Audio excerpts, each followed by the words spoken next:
Hello बच्चों, मैं आपका दोस्त आपका भाई अजय फिर से स्वागत करता हूं। लेकिन आज मैं लेके आया हूं आपके लिए कुछ खास। जैसा कि अनाउंसमेंट में आपने देख लिया होगा और सुन लिया होगा कि हम क्लास 11th 12th की बायोलॉजी भी स्टार्ट करने वाले हैं, जो कि आपके लिए अनाउंसमेंट था वो कंप्लीट हो चुका।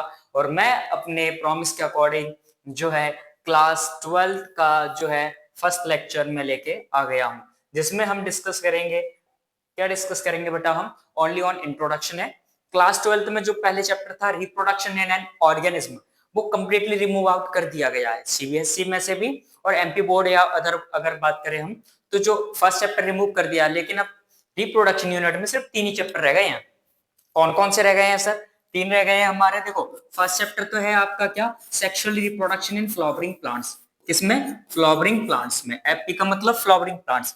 सेकंड आपका रह गया है बेटा human reproduction, human reproduction, right. और थर्ड जो है वो है बेटा आपका रिप्रोडक्टिव हेल्थ। कौन सा रह गया है सर? वो रह गया है बेटा आपका रिप्रोडक्टिव हेल्थ। ठीक है, ये 3 चैप्टर्स जो है वो रिमेनिंग है। कब कहाँ रिमेनिंग है? अब हमारी जो यूनिट थी, 6th यूनिट जो थी 12th क्लास की फर्स्ट यूनिट कह सकते हो, और अगर 11th 12th कंबाइन करोगे तो जो 6th यूनिट थी, कौन सी यूनिट बेटा? 6th यूनिट जो थी उसमें 3 चैप्टर्स हैं। मतलब first reproduction in organism remove हो चुका है। लेकिन ऐसा नहीं है, हम उसका जो इंट्रोडक्शन है वो तो पढ़ने वाले हैं, वो इंपॉर्टेंट है हमारे लिए। क्योंकि जब तक रिप्रोडक्शन नहीं समझेंगे हम, तब तक हम कैसे जानेंगे कि रिप्रोडक्शन, सेक्सुअल रिप्रोडक्शन क्या होता है। हालांकि हमने 10th क्लास में पढ़ चुके हो, आप लोग उससे पहले पढ़ चुके हो, बट यहाँ पे हमें को डिस्कस करना जरूरी है। एक बार रिकॉल करेंगे, हम थोड़ा थोड़ा रिकॉल करेंगे, जिससे आपको क्या रह जाए पता चले, राइट, कि एक्चुअल में क्या है, हमने क्या पढ़ा था। चलिए, तो थोड़ा इंट्रोडक्शन के साथ स्टार्ट करेंगे, है ना। और साथ ही में इंट्रोडक्शन के साथ स्टार्ट करेंगे तो फर्स्ट आता है हमारा क्या, इंट्रोडक्शन। इंट्रोडक्शन में से पहले मैं कुछ लाइंस कहूंगा आपके लिए कि बहुत अच्छी है, जो कि मैं बात करूं मिर्जा गालिब की है कि दुख देकर सवाल करते हो तुम भी गालिब, कमाल करते हो, देखकर पूछ लिया हाल मेरा, चलो कुछ तो ख्याल करते हो, सहरे दिल में ये उदासियां कैसी, ये भी मुझसे सवाल करते हो, मरना चाहे तो मर नहीं सकते, तुम भी जीना मुहाल करते हो, अब किस किस की मिसाल दूं तुमको, रिश्तम बेमिसाल करते हो। मिर्जा गालिब का ये बहुत अच्छी शायरी है। अच्छी लगी, मैंने आपको बताया, और आपको बताना है कि आपको कैसे लगी। कमेंट सेक्शन में बताना नहीं भूलना है। चलिए स्टार्ट करते हैं। रहेगा कुछ ना कुछ खास हर एक क्लास में, तो जुड़े रहिए हमारे साथ।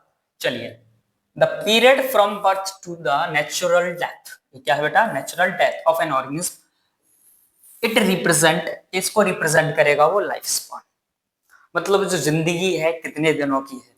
4 दिनों की प्रीत जगत की, 4 दिनों के नाते हैं। भागवत का सार है कि 4 दिनों की प्रीत जगत की, 4 दिनों के नाते हैं। और जिनकी चिंता में तू, क्या है, जिनकी चिंता में तू जलता वो ही चिता जलाते हैं, राइट। तो जिसकी चिंता में हम लोग क्या करते हैं, चिंता करते रहते हैं ना, वो एक दिन चिता जलाते हैं। ये भागवत का सार है जो श्री कृष्ण ने अर्जुन से कहा था। तो हमारी भी लाइफ में कोई ना कोई कृष्ण रहता है जिसको हम सार मानते हैं।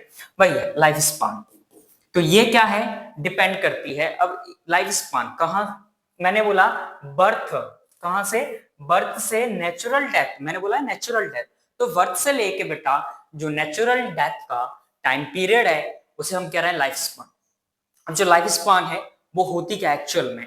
अगर हम बात करें, life span of an organism are not naturally correlated with, अगर मैं बात करूं कि जो लाइफ स्पान है बेटा ऑर्गेनिज्म की, वो रिलेटेड नहीं है किससे, उसकी, किससे रिलेटेड नहीं है, वो उसके साइज से रिलेट नहीं करेंगे हम उसको। क्यों सर, क्यों नहीं करेंगे? एग्जाम्पल के थ्रू बताता हूं। देखो, अब मैं एग्जाम्पल बात करूं, हम बात करते हैं ह्यूमंस, और कोई ऑर्गेनिज्म ले लो, काउ ले लो या डॉग ले लो, हम जितना जीते हैं क्या वो उतना जीते हैं? नहीं। हमारी लाइफ स्पान अलग है, उनकी अलग है। भाई हम डिस्कस करते हैं कि जैसे अगर मैं साइज की बात करूं, क्रो का साइज, एंड ये यहाँ पे बेटा पैरोट है। क्या है? पैरोट। क्या है? पैरोट है। अगर हम बात करें क्रो और पैरोट के साइज की, वो उनका साइज सिमिलर है, ज्यादा डिफरेंस उसमें नहीं है। लेकिन उसकी जो लाइफ स्पान है वो उसमें एक बहुत बड़ा डिफरेंस शो करती है, वो उसमें बहुत बड़ा डिफरेंस शो करती है। जैसे अगर मैं बात करूं बेटा यहाँ पर क्रो, तो क्रो की लाइफ स्पान होती है 15 ईयर। कितनी होती है? 15 ईयर। वहीं अगर मैं पैरट की लाइफ स्पान की बात करता हूं यहीं पे, तो इसकी होती है बेटा 140 ईयर। अब वाइड डिफरेंस है कि नहीं है? 15 ईयर्स और 140 ईयर्स में कितना डिफरेंस है? यस और नो, टेल मी। है ना बहुत ज्यादा डिफरेंस? बस। तो लगभग लगभग उड़ते दोनों हैं, स्ट्रक्चर सिमिलर है थोड़ा बहुत, मतलब ज्यादा डिफरेंस नहीं है। फिर भी ये क्या है, इनकी जो एज है उसमें बड़ा डिफरेंस है, तो हम उसके साइज से उसको रिलेट नहीं कर सकते। सेकंड सिमिलरली बात करेंगे तो मैंगो ट्री, किसकी बात कर रहा हूं अब यहाँ पे मैं? मैंगो ट्री और पीपल ट्री। पीपल ट्री की लाइफ स्पान ज्यादा होती है as compare to the mango tree. Mango tree की शॉर्ट लाइफ स्पान होती है, वहीं बात करेंगे तो पीपल की बहुत ज्यादा होती है, राइट? इसमें भी डिफरेंस है। तो हम उनके लगभग लगभग सिमिलर ग्रो करते हैं, तो हम उनकी जो है उसको साइज से रिलेट नहीं कर सकते कि सिमिलर है तो सिमिलर ही एज होगी, नहीं। साइज सिमिलर है तो इसका मतलब ये नहीं कि एज भी फिक्स्ड होगी, सिमिलर होगी, नहीं होगी। चलिए, life span death of every individual. Life span का मतलब क्या है? हर एक ऑर्गेनिज्म जिसने जन्म लिया है वो एक दिन जरूर मरेगा। मतलब कोई भी इमोर्टल नहीं है, अमर नहीं है। क्या नहीं है? अमर। क्या है? Certainly that is no individual is immortal. कोई भी अमर नहीं है, सिर्फ किसको छोड़कर? Except single cell organism. किसको छोड़कर बेटा? सिंगल सेल ऑर्गेनिज्म को छोड़कर। सर ऐसा क्यों? अब देखो, एक है सिंगल सेल, एक होता है यूनिसेलुलर और एक होता है मल्टी सेलुलर। यूनिसेलुलर में बेटा क्या होता है कि जो ऑर्गेनिज्म है वो पेरेंट बॉडी से ही निकलता है, दो में ब्रेक हो जाता है, पेरेंट बॉडी दो में ब्रेक होती है। बट हमारे ह्यूमंस में और अदर एनिमल्स में मल्टी सेलुलर में बात करूं तो सेक्सुअल रिप्रोडक्शन होता है, मतलब दो ऑर्गेनिज्म मिलकर की एक नया तीसरा ऑर्गेनिज्म बनाते हैं, तीसरा बनाते हैं जिसमें उन दोनों का कोई डिवीजन नहीं हुआ है, बॉडी का उनका डिवीजन नहीं होता, इसलिए वो थर्ड है। और थर्ड है तो क्या है? वो तो डेथ हो जाएगी, वो तो एक नया जन्म है। तो इस वजह से हम कहते हैं कि वो इमोर्टल है। इमोर्टल नहीं है ना? इमोर्टल मतलब क्या है? अमर नहीं है। लेकिन यहाँ पे क्या है, एक से दो में डिवाइड हो रहा है, तो ये पेन है, टू में ब्रेक कर दिया मैंने, फोर में, फिर फोर से एट में हो जाएगा, तो है तो इसी का मतलब रिमेनिंग है ना, इसका पार्ट रिमेन तो रहेगा ना, तो रिमेन रहेगा, इसलिए हम उसको क्या कह देते हैं? इमोर्टल कह देते हैं। अब जैसे लाइफ स्पान में हम बात करेंगे यहाँ पे काऊ की। काऊ की कितनी होती है बेटा? 15 टू 25। 15 टू 25। वहीं अगर हम टॉर्टॉइस की बात करते हैं तो वो होती है बेटा आपकी 100 टू 150। ये सारी की सारी एज जो है वो ईयर्स में है। किसमें है बेटा? ये ईयर्स में है। अगर हम बात करें क्रोकोडाइल, क्रोकोडाइल की एज जो है वो 60 ईयर्स होती है बेटा। कितनी होती है? 60 ईयर्स। वहीं अगर हम बात करें हॉर्स की, तो हॉर्स की कितनी होती है बेटा? हॉर्स की होती है सर 62 ईयर्स। कितनी होती है? 62 ईयर्स। एक कंप्लीट एनसीईआरटी हम इन एनसीईआरटी को लाइन टू लाइन पढ़ेंगे, बस हमारे साथ बने रहिए और चैनल को सब्सक्राइब और शेयर करना मत भूलिएगा, राइट? चलिए, क्वेश्चन यहीं से बनेगा, आंसर भी हम यहीं से देंगे। एलिफेंट की होती है सर की 65 टू 90 ईयर्स। सारी की सारी किसमें? ईयर्स में। समझ में आ गया? क्लियर है? क्रिस्टल क्लियर है? बटरफ्लाई की बेटा 1 टू वीक्स में होती है, जो कि ज्यादा लाइफ स्पान नहीं होती। वहीं राइस प्लांट की बात करेंगे तो 3 टू 4 मंथ राइस प्लांट की। कि सर हम यहाँ पे क्या करें? राइस प्लांट की बात करेंगे। किसकी? Rice plant. राइस प्लांट की अगर हम बात करते हैं वो होती है बेटा 3 टू 4 मंथ्स। इसकी किस में होती है बेटा? मंथ्स में। और वहीं अगर हम बात करें बटरफ्लाई, ये लड़कियों वाली बटरफ्लाई नहीं है ना, समझ गए ना? बटरफ्लाई लड़कियों वाली क्यों बोला मैंने? तो 1 और 2 वीक्स। कितने बेटा? 1 टू 2 वीक्स। 1 से 2 हफ्ते जो होती है वो होती है बटरफ्लाई के, राइट? चलिए, अब यहां से हम आगे बढ़ते हैं हाउस थर्ड नेक्स्ट स्लाइड की ओर। हाँ, कि सर रिप्रोडक्शन हो गया। रिप्रोडक्शन के पहले का टर्म बता दिया, रिप्रोडक्शन में एक्चुअल में है क्या? रिप्रोडक्शन को अगर मैं डिफाइन करूंगा बेटा तो वो एक बायोलॉजिकल प्रोसेस है। कौन सी प्रोसेस है? बायोलॉजिकल प्रोसेस, जिसमें ऑर्गेनिज्म क्या करता है? गिव्स राइज है बेटा, give rise to young ones. क्या है? यंग वंस और ऑफस्प्रिंग्स को क्या करते हैं? जन्म देते हैं, एक नया ऑफस्प्रिंग्स फॉर्म करते हैं, बर्थ करते हैं, और सिमिलर टू इटसेल्फ। किसके सिमिलर होगा? खुद के सिमिलर होगा। मेरे जैसे फॉर एग्जांपल अगर मैं बात करूं कोई मैंगो ट्री है तो उसका सीड जो है वो ग्रो करेगा तो किस क्या कौन सा प्लांट ग्रो कराएगा? मैंगो कराएगा। सिमिलर है ना? चलिए, लेकिन यही बात करेंगे मल्टी सेलुलर में क्या होता है, सिमिलर फॉर्म करता है। यूनिसेलुलर में बात करूंगा तो एग्जैक्ट कॉपी, पेरेंट के एग्जैक्ट कॉपी फॉर्म करता है, राइट, अमीबा जैसे के।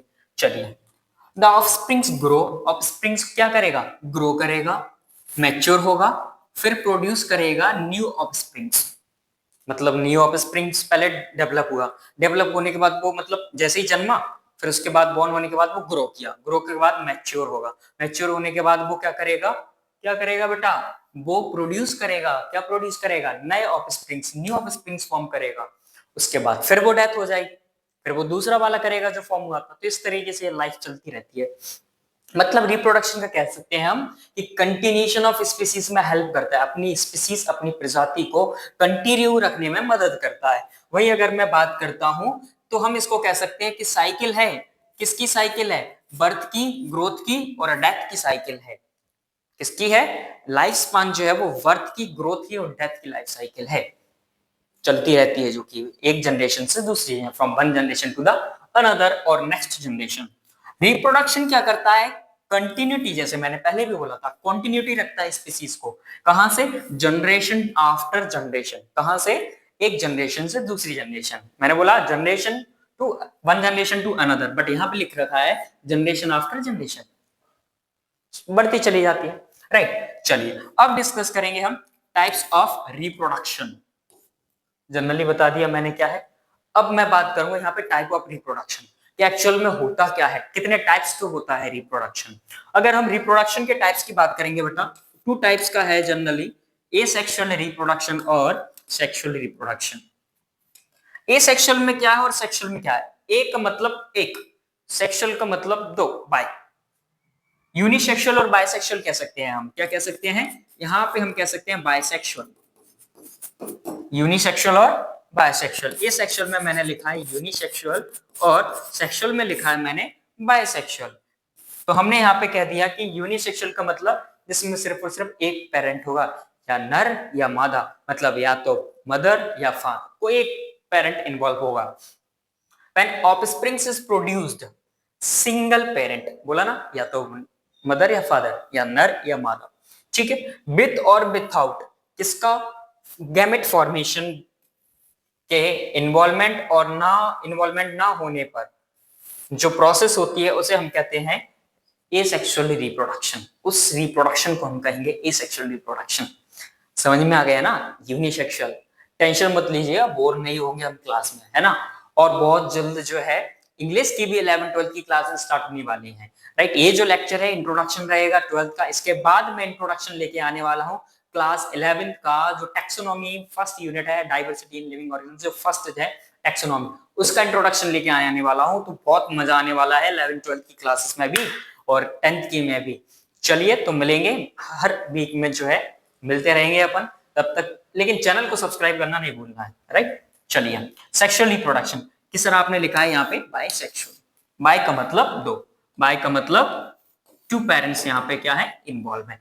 अब यहाँ पे आपने लिख भी रखा है सर की टू पेरेंट्स इन्वॉल्व, लेकिन कैसे होंगे, अपोजिट, दो का मतलब सेम नहीं होगा, यहाँ पे होगा अपोजिट सेक्स। एक मेल है तो दूसरा, अगर एक मेल है तो दूसरा फीमेल होना चाहिए, अपोजिट का मतलब, राइट। चलिए, एक मेल है तो दूसरा फीमेल होना चाहिए, मेल और female. Now reproductive process and also involve fusion.